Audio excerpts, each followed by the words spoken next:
The Other Side of Home. Written by Billy Walker. Read by Mandy Nara. Joseph boarded the plane with a quiet determination, his carry-on slung over one shoulder and a folder tucked under his arm, the same one he'd been gripping since the interview ended. He moved down the narrow aisle, scanning seat numbers until he found his row. Seat 23, next to a window. He slid in, stowed his bag, and sat down slowly, as if lowering himself into the moment. The engines hummed in the distance. The overhead vents whispered cool air, and the leather seat creaked softly beneath him. This flight felt heavier than most. Not because of the turbulence, though that always made his palms sweat, but because of what it represented. He had flown across the country for a job interview, and now all he could do was wait. It was a good job, a real opportunity, something stable, something his. Marketing had always come naturally to him. He could read a room, spot an angle, shape a message.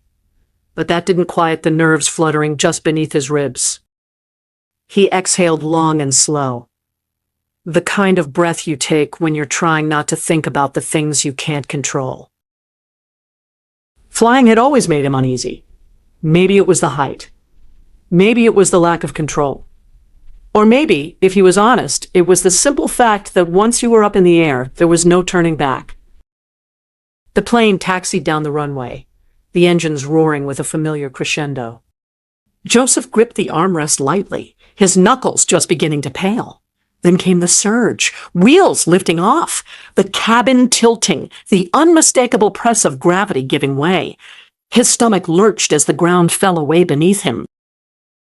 He closed his eyes and tried to breathe through it. Soon, they were cruising. The seatbelt light blinked off with a gentle ding. And the cabin settled into a quiet rhythm, pages turning, headphones clicking, the occasional clink of an ice-filled cup. Joseph relaxed a little. This was the kind of flight he could handle. Smooth, predictable, the way he liked it. Until the intercom chimed, breaking the silence.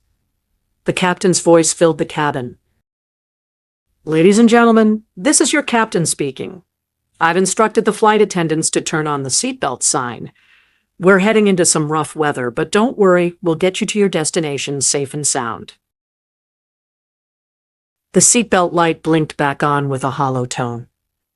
Joseph's fingers instinctively returned to the armrest. The words were calm, reassuring even. But Joseph had flown enough to know that when the captain says not to worry, that's when you start paying attention. A few minutes later, the turbulence hit. It started as a gentle shudder beneath Joseph's feet. It escalated into a full-body rattle that made overhead bins tremble and drink cups slide an inch across tray tables.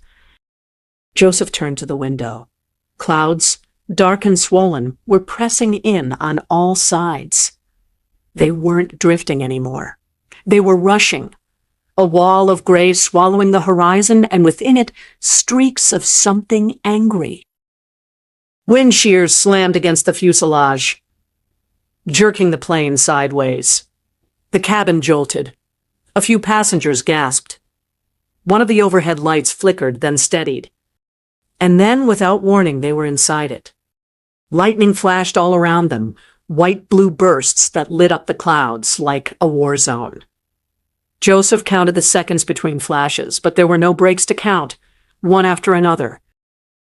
The plane bucked hard. A tray flew. Someone cried out. Lightning again, closer this time, blinding through the window. And then, boom! A bolt hit the plane. It wasn't a maybe. Joseph felt it. A sharp snap in the air, a jolt that seemed to ripple straight through the metal shell and into his spine. The cabin lights died instantly. Total blackness. Then came the worst part. The plane tilted hard, nose dipping, and the calm hum of altitude was replaced by the rising scream of wind rushing past metal. They were going down. Fast. That's when everything went dark. Joseph blacked out, his mind snapping shut like a breaker switch. One moment, he was gripping the armrest, falling through the sky. The next, nothing. Then his eyes fluttered open. His heart still pounded in his chest, a wild, unrelenting drumbeat. The adrenaline hadn't gone anywhere. He gasped once, sharply, and looked around. That something was wrong. The lights were on. The plane wasn't plummeting anymore. It wasn't shaking, rattling, or veering through lightning. It was smooth, calm, steady. The engines purred like they had from the beginning. Level, controlled. He blinked again, disoriented. Looked out the window. Clear skies. Just a patchwork of clouds and a sunlit horizon. He turned to the cabin around him. No panic. No screaming. A man in the aisle seat was flipping through a magazine. A few rows ahead, someone was asleep with their head against the window, mouth open. It was peaceful. Had he imagined it? Joseph rubbed his eyes. He didn't remember dozing off. Not for a second. But if that had been a dream, it was the most vivid, visceral experience he'd ever had. He could still feel the jolt of the lightning strike in his bones. Still, everyone seemed fine. No one else had noticed anything strange. He exhaled and gave a soft and nervous chuckle. Maybe it was the nerves. Maybe his mind had played a trick on him. He shrugged it off, sat back in his seat, and tried to let it go. Eventually, the captain's voice returned over the intercom. "We've begun our final descent. Welcome home, folks." The plane landed in Joseph's hometown, smoothly, uneventfully, safe and sound. Joseph stepped off the plane, suitcase in hand, the rhythm of home returning in bits and pieces, the sound of wheels clacking across tile, the murmur of travelers reuniting, the occasional sharp call over the loudspeaker. It all felt exactly as it should. Baggage claim was routine. His suitcase came down the belt without delay, and within minutes he was pushing through the main terminal, heading toward the front entrance where the rideshare pickups were usually clustered. He reached into his coat pocket and pulled out his phone. Airplane mode. Off. And then, nothing. His home screen blinked to life. The wallpaper, his dog in that ridiculous Halloween costume, was still there. His apps sat in neat rows just as he'd left them. But something was missing. There was no signal, no bars, no carrier name, no time, no date, just an empty status bar, blank and silent as if the world on the other side of the screen had disappeared. He exhaled slowly, his thumb already moving toward the settings icon.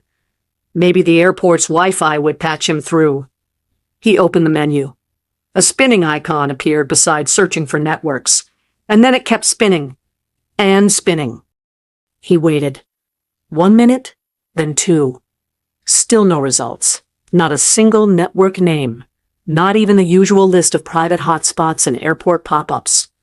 Nothing. Frowning, Joseph looked up.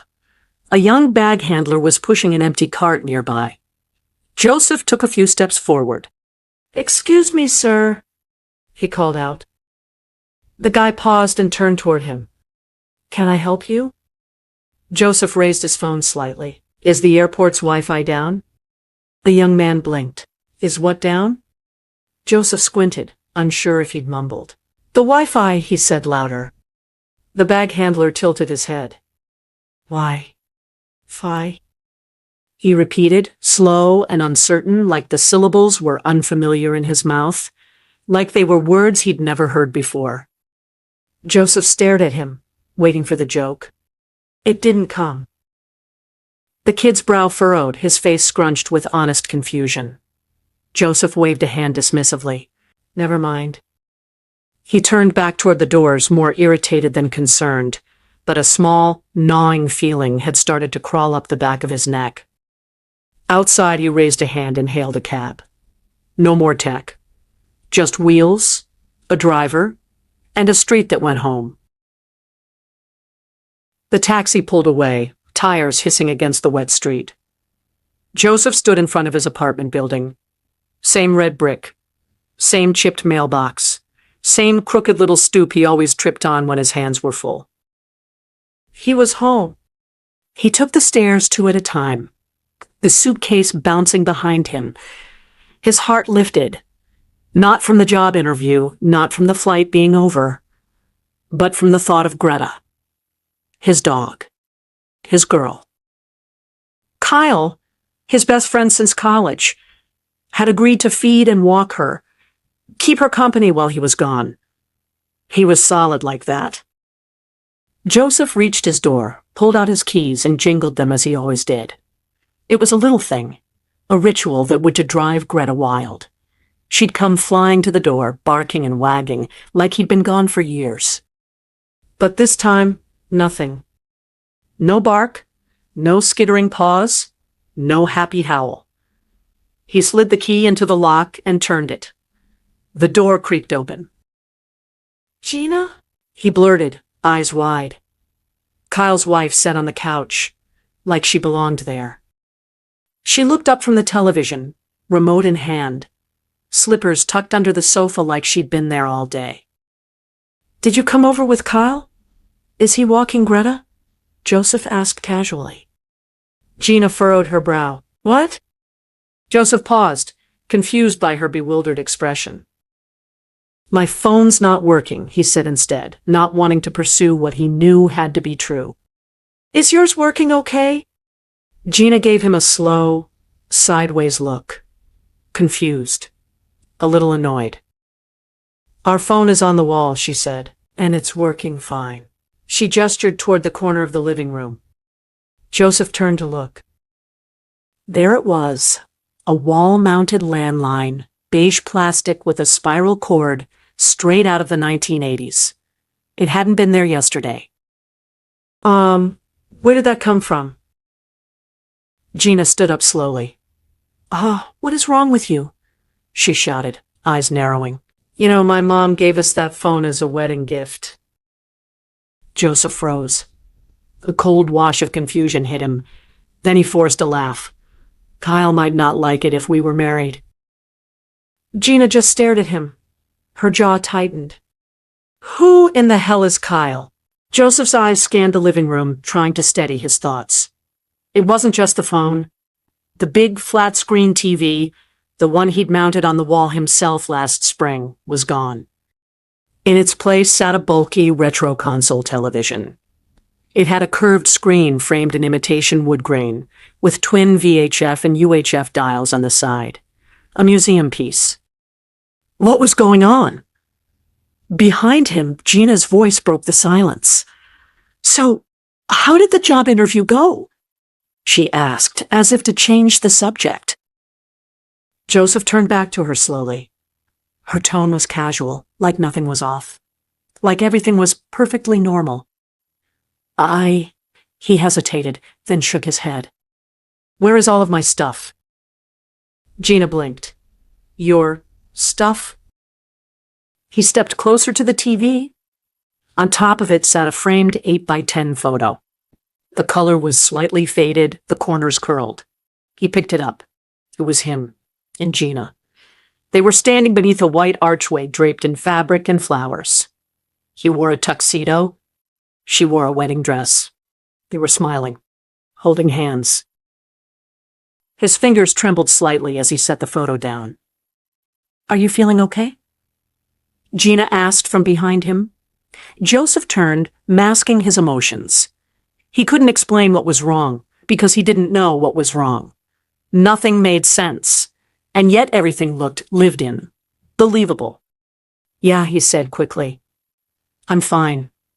I just need to run to the store. I'll be back." Gina watched him, concern flickering just behind her eyes, but she didn't stop him. Joseph grabbed his jacket and stepped out the door, letting it close behind him with a soft click.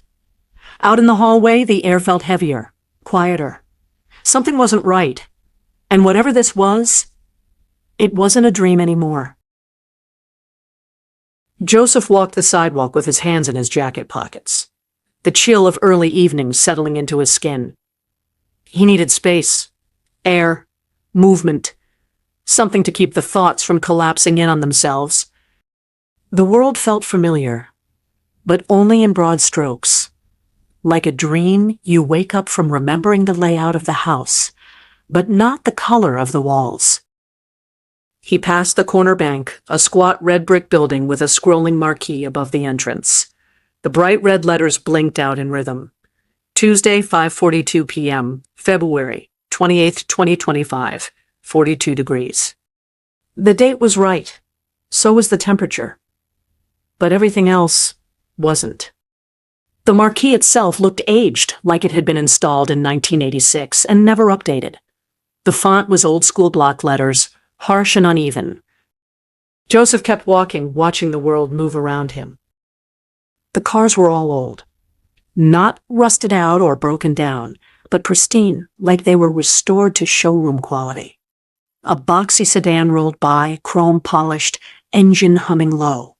Across the street, a man climbed into a hatchback with square headlights. Joseph paused at the corner. There were no Teslas, no electric charging stations, no LED headlights, just a quiet procession of vehicles that looked pulled straight from the late 1980s. How hadn't he noticed this earlier? Then he remembered the cab ride. He'd been distracted, playing a game of solitaire on his phone. It was one of the few apps that didn't need a connection.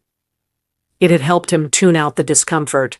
But now, thinking back, even the cab had felt different. It had that freshly detailed smell, leather and lemon, and the dash had looked new, untouched, like it had just rolled off the line. But it wasn't new. It was old. Maybe an '87 Crown Victoria. Almost like it had traveled through time to pick him up. And the driver? Joseph couldn't even remember his face now. Just a neutral tone, a "that'll be $12.50, and a receipt. That was it. He looked around at the people on the sidewalk.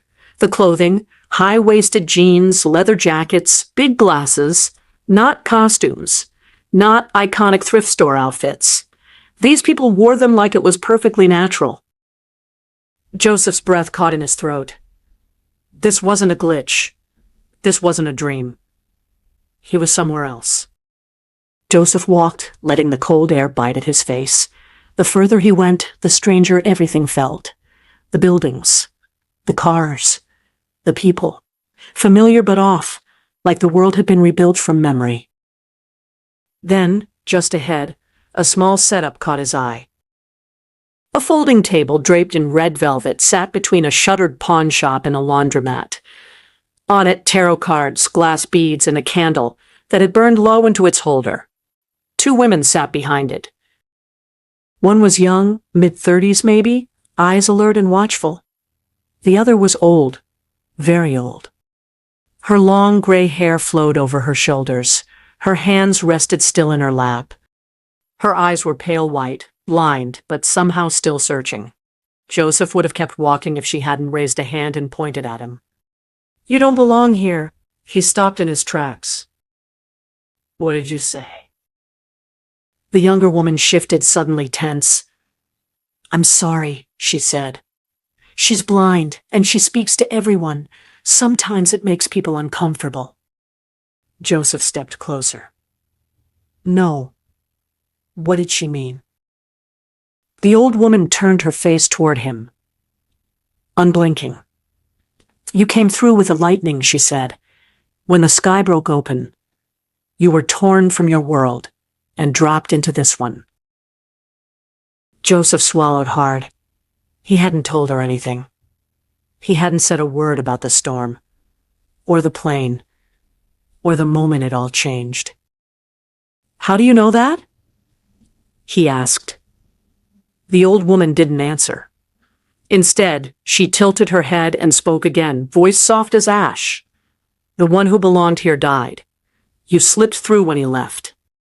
Joseph's pulse surged. That's not possible. She nodded. Of course it's possible. When dimensions exist so close together, sometimes something, or someone will slip through. The younger woman stood up quickly. Okay, that's enough. We don't tell people things like that, Mom. Joseph turned toward her. No, it has to be true. Sir, please. She doesn't understand what she's saying. But Joseph wasn't looking at her anymore. He looked back at the old woman. Her face was calm. Still. This wasn't confusion. It was becoming more clear.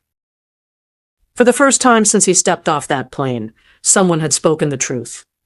All the science fiction he'd watched, every documentary on multidimensional universes came rushing back. Could they all be true? They had to be. Joseph left the fortune teller's table, his mind heavy but clearer in some strange way. The sun was dipping low, shadows stretching across the sidewalk as he made his way back to the apartment. Inside, Gina sat on the couch, her expression calm but guarded. He sat beside her and began to speak, the story pouring out in rapid fragments. The plane, the storm, the lightning strike that changed everything. The cab ride that smelled of something out of time. The strange emptiness when he'd first walked into the apartment. And most of all, the two women at the tent. The old blind seer who had looked right through him. Gina listened. At first, there was a flicker of humor, like he was spinning a tall tale meant to amuse. Then, the humor faded, replaced by agitation. Finally, concern. When he finished, Gina stood and said softly, "Maybe you should take a shower. Clear your head. You might feel better afterward." Joseph nodded and went to the bathroom. As the door closed behind him, Gina picked up the old landline phone on the wall. She hesitated, then dialed. After a moment, a voice answered, a quiet monotone. "Delusional hotline, can I help you?" Gina whispered, "I think my husband has caught the virus." 1 year later. Joseph sat in a chair in the activity room at Brighter Tomorrow Mental Facility. In the corner, two orderly nurses chatted just out of earshot. "Yep, another one said. "She'll be here tomorrow," the other replied. "She thinks she comes from a place where you carry phones in your pockets and cars drive themselves." Laughing, that both looked at Joseph. You've just heard a story pulled from the cracks of Broken Shadows. If it made you think, don't keep it to yourself. Share it, subscribe, and come back next Tuesday at dawn. We'll be waiting.